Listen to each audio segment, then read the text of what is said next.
It's very rare that I ever look forward to a Hollywood reboot, but this is one of those rare examples, right? Because time and time again, we just see these low-effort slop reproductions for a modern audience, but every once in a while, like, okay, reboots definitely do have their place, okay? Remasters in gaming and all that type of stuff. Like, there is a point in time where a lot of that stuff is necessary. Like, there's a bunch of games from the PS1, N64 era where, yeah, if they could get some proper quality of life updates, if everything didn't look like pixelated nonsense, yeah, okay, like I can see and I can definitely understand, and yeah, I could think of a multitude of games that could definitely benefit from that type of care and attention.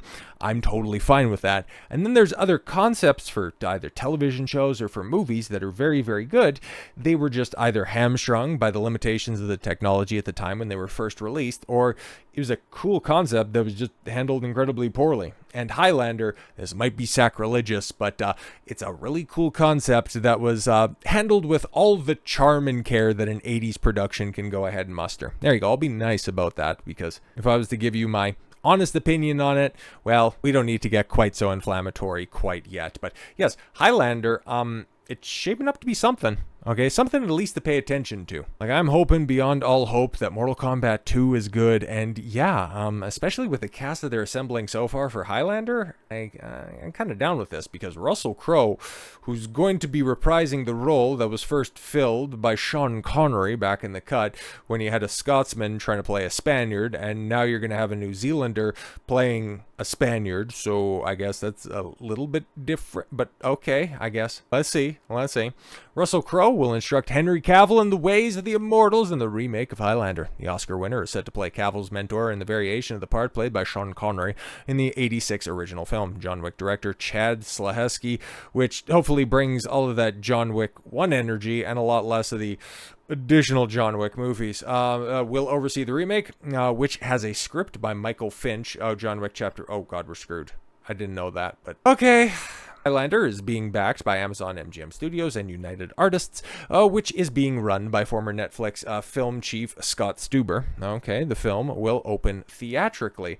Yeah, because Henry Cavill is really being positioned as being Amazon's go-to guy, and yeah, thank God he's finally getting that break in, well, quasi-Hollywood, however you want to categorize MGM and Amazon Studios, whatever you want to do, that's totally fine and totally up to you, but yeah, if they really want to cement this guy as their go-to, as their reason to check out a lot of the other projects that they're putting out, just make him Bond. Is the easiest thing in the world to do. Just make him Bond, okay? Even if you don't want to have a long run with him. Oh my God, he's 40. That means he's getting old, which I don't know, man. Last time I checked, James Bond has a little bit of a weathered texture to him, and that's not even to say that, you know, Henry Cavill couldn't play right now a younger Bond and then eventually, you know, fall into an older Bond role, and he's not quite the drama queen that Daniel Craig was. So yeah, you won't just get one great film and a whole bunch of lackluster fare in the aftermath. No, you might actually have somebody who's passionate about the books, passionate about the source material, somebody who's auditioned and shown enthusiasm for the role before, but that would definitely be a proper return to form and maybe inspire some hope in the audience that a lot of people have already, you know, jettisoned away from Amazon, especially when it comes to their long-form fantasy fare. But I digress, another topic for another time. Crowe was one of the biggest stars in the late 90s, yes, and early aughts, yes, appearing in action-heavy roles like Gladiator and Master and Commander. Now, I remember, okay, now I've heard Master and Commander brought up quite a lot recently, and that's one that I'm going to have to go back and watch, because I remember back in 2003 when I did watch it, and it's like, wow, this is really long. This is a very long movie, but I've heard a lot of people say that it's good, okay, and there's a short list of films that I really have to go back and give another look to in Master and Commander, and it's right up there. Okay, and earning critical raves. Oh yeah, and Gladiator kind of goes without saying. It's like top 5 favorite movies. Could even be higher than that, depending on how I want to class all 3 of the Lord of the Rings films. Like, it's that up at the top, then probably Godfather, and then, ooh, yeah, top 3, maybe, or top 5, maybe top 3 for Gladiator. It's really good. It's really, really good. A Beautiful Mind, yes, and LA Confidential. In recent years, yeah, he's been in Kraven the Hunter, putting on a shit Russian accent. He played Zeus in Thor Love and Thunder. I bet you forgot that happened. And in lower budget movies like The Pope's Exorcist and Sleeping Dogs. They make a Sleeping Dogs movie based on the game? I doubt it. Crowe's next slated to play Hermann Goring. Okay, one of Hitler's most trusted allies in James Vanderbilt's Nuremberg. Okay, which Sony Pictures Classics will release in November. He's also wrapped on Netflix's Unabomb, which takes a look at the Unabomber. Okay, Ted Kaczynski, as well as Cold War thriller, Billion Dollar Spy, and action thriller Bear Country. So yeah, Russell Crowe is very busy. So there won't be any rust when they eventually start to roll film on Highlander, which I'm not exactly sure when this is going into production, but the more we hear about this, the more I do kind of get excited, because yeah, it's finally going to be an opportunity for Henry to get some good work and for there to just be some interesting films going into the cinema instead of just, regular old franchise slop.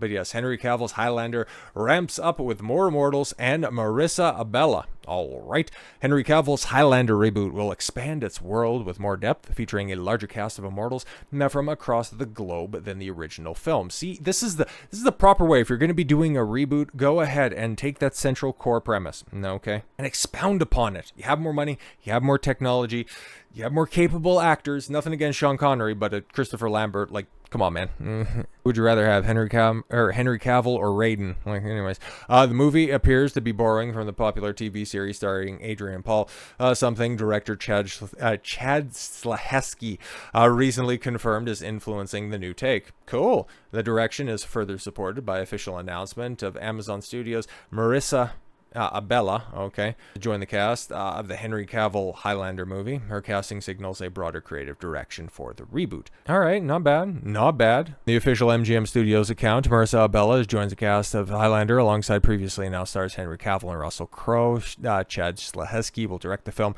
which will be released in theaters. Short, sweet, and to the point. According to The Hollywood Reporter, Marissa Abella will play a new character created for the film, a leading role, an immortal who is a teacher of swordsplay and one of MacLeod's past loves. Okay, yeah, that's kind of where I was thinking she would be going on this. And so, yeah, interesting. I wonder what the interplay on that is going to be, because that role, the teacher, the mentor role, was all more or less confined to the Sean Connery character. So, interesting. Okay.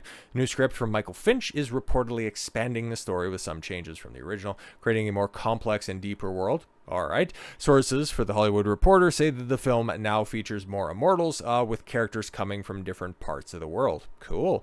The original 86 movie centered around Connor MacLeod, Ramirez, and Kurgan, and had that Bitchin' Queen soundtrack. Now, I know for several obvious reasons we can't have that again, but can we just, I don't know, can we have Sabaton, Powerwolf, or somebody like that do the soundtrack? That would be nice. Can we just go ahead and have a fully masculine Highlander reboot? Is that possible? Can we do that? In contrast, the Adrian Paul TV series expanded the mythology significantly. Oh, you could watch it on Tubi for free. All right, then.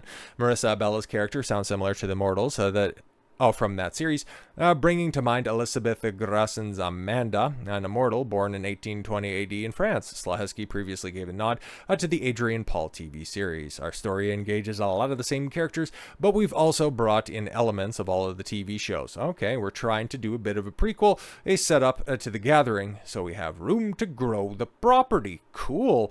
Well, with an idea of, spinning this out into being a franchise, that's normally not something that you want to see. But we also know about Amazon MGM Studios modus operandi moving forward, and it's full steam ahead on making everything a franchise, spinning everything out to make the most content possible, which is, it's not great, but if you're gonna have good casting behind it and people willing to return to roles in the long term, it could be fine. Trying to make the best of a bad situation, guys. Come on. But Henry Cavill is confirmed to be playing Connor MacLeod. Russell Crowe will play Ramirez, the role originally portrayed by Sean Connery. Kurgan has not yet been cast, and the character that was played by Clancy Brown in 1986 film. Just bring him back. That'd be hilarious. But yeah, man. Like I said, filming, yes, will begin in September in London, with additional locations including Scotland, England, and Hong Kong. No release date has been announced, but yeah, as public and prominent this film has been with a lot of its marketing, and especially with the high profile casting, it's not going to get 86. This is going to be a film that we are eventually going to see, and honestly, I am kind of looking forward to it. So with all that said, thank you all very much for the gift of your time. I've been Don Consuelo. I want you to follow your gut and get after it. Take care, everyone.